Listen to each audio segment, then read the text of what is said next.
letting go. If you've ever gone skiing before, you've probably noticed that if you hug the mountain, you tend to fall. But when you let go and just let it go and you just flow, you fly down the mountain and you don't crash. That's what's so interesting about skiing. And that's a great analogy, and I believe that it's true also in real estate. And I've seen plenty of mountain huggers and all the thousands of people I've coached and trained over the years. And let me tell you what I mean by someone who hugs the mountain in real estate. You've maybe seen them before. I call them an info junkie. That's an example of one. They go to seminar after seminar. They watch webinar after webinar. They have program after program, but they're not doing anything with it. Another example you may have seen is what I call the overanalyzer. What they do is they get a lead that comes in, they overanalyze it, and then they always seem to find something wrong with it, and they never do anything with the deal. Another example that I've seen, I hope I'm not ringing any bells here, I hope this isn't resonating with you, but another example is what I call a macro economist. Those are the types of people that they're always thinking about the future, about what's going to happen next. And they're always focused on 5-10 years down the road. Another example would be what I call a desk organizer. That's somebody that focuses all their time in making sure their business cards are right, their pen is organized, their desk is all straightened out, but yet they leave the really important items till tomorrow or the next day, right? And another example of that would be the must know everything. I don't know if you met someone like that before. They don't want to get started until they know everything. They've got to know everything, right? Well, this analogy here about skiing, I think is so powerful in real estate. And I really hope that if any of these things I'm saying right now resonate with you, that you could really overcome some of the things that have held you back. And this is what I need to say let's first start with the info junkie. I want to say to you that you can't learn to ride a bike by reading the manual.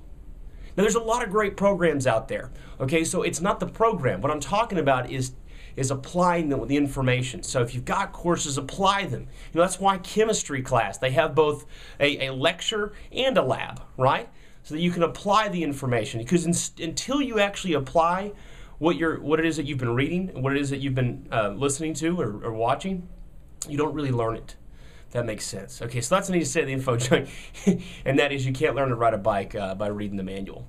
Okay, now to the desk organizer. This is what I want to say to you, and that is whatever it is that you least want to do today, that's probably the thing you should do first.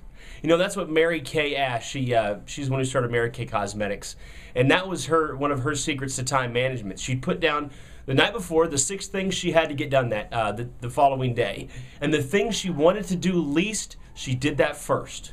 Okay, so whatever it is you least want to do, that's probably what you want to be focusing on and get done first.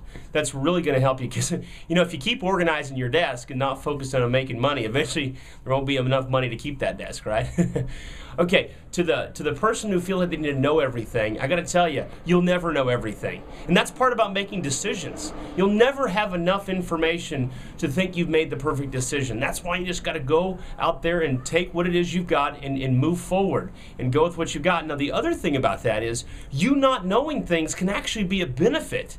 A small example of that this week, actually it was recently, Wells Fargo had released that they would no longer postpone a foreclosure if a short sale or loan modification request was sent in less than 10 days from the foreclosure date. That's pretty big news. So, we got in our lender database, it was big news, we're letting everybody know.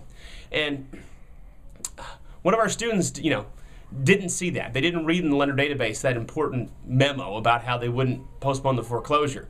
3 days prior to foreclosure, she gets a lead, comes in. She didn't know any better. She submitted it. This was this week.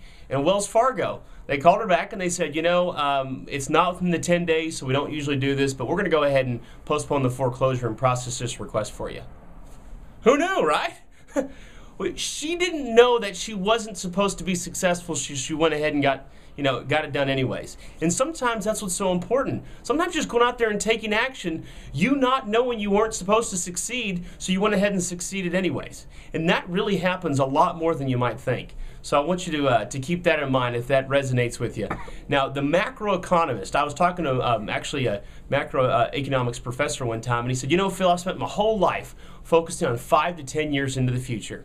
And what I've noticed is that most people make big money within 1 to 2 year increments.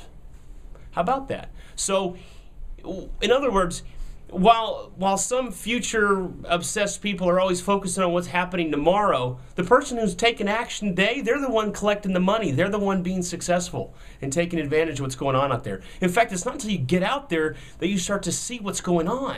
So you start to see with your own eyes opportunities that you would never have known existed had you been waiting on the sidelines, reading more and more articles and blog posts, and you listen to more and more interviews about what's going to happen tomorrow. Sometimes it's about just taking action today and getting out there. Okay, so we wrap this back around, and that is that if you hug the mountain, you're going to fall. But if you just let it go, you just let go and throw yourself into real estate, you're going to fly. All right, well, I hope you enjoyed this little tidbit, and I really think this is going to hit a lot of people home here. So I hope I didn't step on too many toes, but let go and start making some money. You can hit it.